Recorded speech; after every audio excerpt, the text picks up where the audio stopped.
Hours after Putin put boots on the ground in Ukraine, Beijing sent fighter jets soaring near Taiwan. Will the island become the next Ukraine? Taipei reacts to those concerns.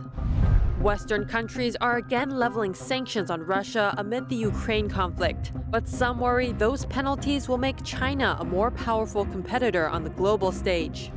And for those watching our full episode, one mother of 8 found chained to a wall. Beijing has punished a dozen local officials tied to the crime, but one expert says it's far from case closed. A Chinese city is going bankrupt. Records show it spends 6 times more money than it takes in, all as real estate prices take a nosedive.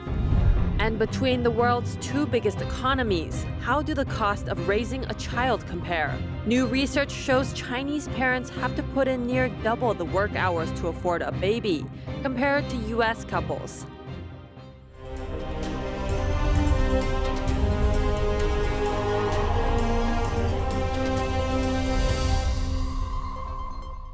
Welcome to China in Focus. I'm Chenny Wu, in for Tiffany. The US, China, and Russia, the balance between the 3 most powerful countries on Earth, is going through a new dramatic change. 50 years ago this month, US President Richard Nixon saw division growing between China and the Soviet Union due to the fight over communist world leadership, and he took a trip to Beijing. That visit eventually changed the decades-long dynamic between the 3 world powers and caused communist China to become a quasi-ally to the US. And together, the 2 countered the Soviet Union. But now, the US is starting to realize that communist China has a lot more in mind than just economic cooperation. The Chinese Communist Party, or CCP, is exerting its authoritarian influence over US politics, businesses, and civilian lives, taking aim at democratic values in America and across the globe. The regime is also eyeing an invasion on Taiwan, a democratic-ruled island and US ally. Taking over Taiwan would mark a successful step 1 for the CCP's goal, to replace the post-World War II US-led order in Asia and even the world. This week, Russia's attack in Ukraine is likely to shift the balance once again. Will Russia and China build closer ties? Will China invade Taiwan? And in the worst-case scenario, will the U.S. get involved in a 2-front conflict, even against 2 superpowers that are increasingly working together? The world will be watching closely. Thousands of Ukrainians are fleeing their homes following the Russian invasion. And online, discussion is heating up over whether today's Ukraine will be tomorrow's Taiwan. If Beijing copies Russia and invades the island, here's Taiwan's response. With war raging between Russia and Ukraine, a new statement from Taiwan's president. She says the island's military is actively monitoring the Taiwan Strait. Our military's ability and will to defend our homeland is constantly improving.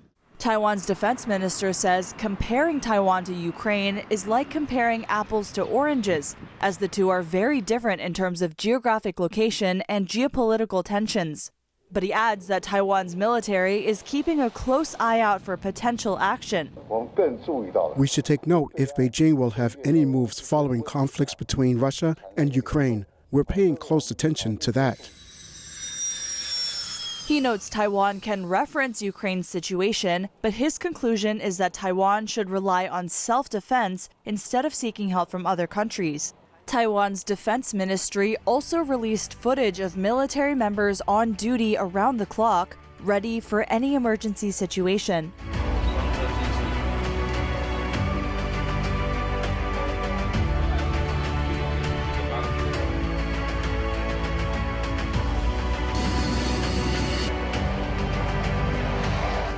The video features a variety of footage from military drills.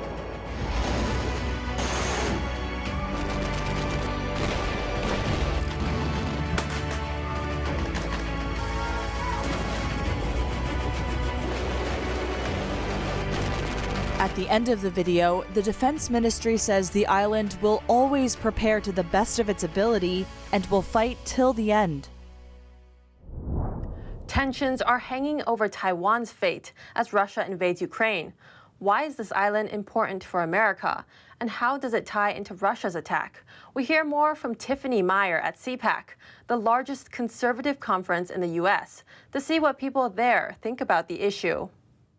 Concerns are rising over whether Beijing will invade Taiwan, following Russia's attack on Ukraine. Hours after Putin declared war on Ukraine, Beijing sent 9 fighter jets into Taiwan's air defense zone. Right now, if I was in Taiwan, I'd be very, very worried because I think we're going to see action there. And I think the kind of explanations that Putin used to go and grab chunks of Ukraine are going to be very similar to the rationale that the Chinese communists are using to essentially declare war on Taiwan. So it is a very dangerous time. Beijing claims Taiwan as its own territory and has been threatening to take it under control by force. That's despite Taiwan having its own military, constitution, and leaders. The Chinese regime has been sending record numbers of fighter jets near Taiwan since last year. How does this relate to the U.S.? Even though Taipei and Washington are an ocean apart, the island is critical for America's security. The American people need to understand when and if she seizes Taiwan, there are massive, massive consequences for the U.S., not only politically and militarily, but economically. Taiwan sits on a chain of islands stretching from Japan all the way to Malaysia. And this line of defense prevents Beijing from launching a submarine-based nuclear missile attacks against the U.S. Without access to the deep waters beyond the island chain, the U.S. military would be able to quickly detect and neutralize Chinese attack subs. Besides, America relies on Taiwan for producing advanced semiconductors, or microchips. These tiny chips power our daily lives. From fighter jets to iPhones, they wouldn't work without these chips. And Taiwan makes over 90% of the world's most advanced chips. Some have been raising concerns that the Russia-Ukraine war might be a distraction from a bigger threat, coming from the Chinese Communist Party. Many suspect Beijing aims to replace the U.S. as the world's most influential power. Charlie Kirk, founder of a major youth organization called Turning Point USA, gives his take on the issue. The Chinese Communist Party is the biggest enemy of America, period, hard stop. I'm focused on Xi Jinping's reign of terror, not Vladimir Putin's at all. Russia could have been a strategic ally and asset to try to crush the Chinese Communist Party. Instead, we've allowed them to grow closer together. Kirk believes America's top goal should be restraining and crushing the Chinese Communist Party. Xi Jinping doesn't care if Putin invades Ukraine. He probably supports it, as long as he can go after Taiwan. So it very well might be a distraction. I think it is. But I'll say this again. The Ukraine fight is not the American fight. We should stay out. It is not our fight. President Biden said even though the U.S. has provided Ukraine with over $600 million of defense assistance, our forces are not and will not be engaged in the conflict with Russia in Ukraine. Our forces are not going to Europe to fight in Ukraine, but to defend our NATO allies and reassure those allies in the East. Kirk noted he sees the Chinese Communist Party as the enemy, not China. It's two separate things. The people of China are wonderful. The CCP is evil, and it needs to be wiped off the face of the earth. He added that even though he feels bad for the people of Ukraine, he believes all eyes should be on China. China refuses to describe the Russia-Ukraine conflict as an invasion, saying the issue has complex historical reasons. At the same time, critics worry that Western sanctions will give Beijing larger influence over Russia and make China a more powerful competitor. Here are the details. China called for talks Thursday to settle the Ukraine crisis. So far, Beijing has avoided criticizing President Vladimir Putin. We have repeatedly stated China's position on the Ukraine issue.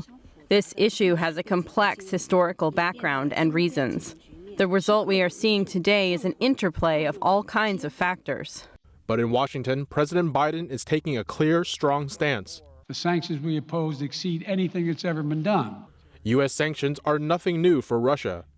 In order to minimize the impact of Crimea-related sanctions, Russia has been trying to expand gas exports with China for the past decade. Just last month, Russia signed a 30-year contract to supply natural gas to China.